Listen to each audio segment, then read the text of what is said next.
Anong tawag sa shampoo pag nabawasan ng isa? Ano? Siyam na lang.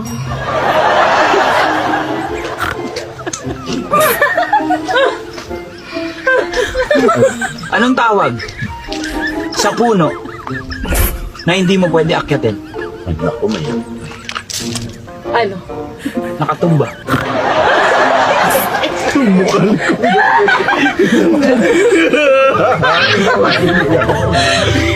Ano pa yung punong hindi mo maakyat bukod sa nakatumba?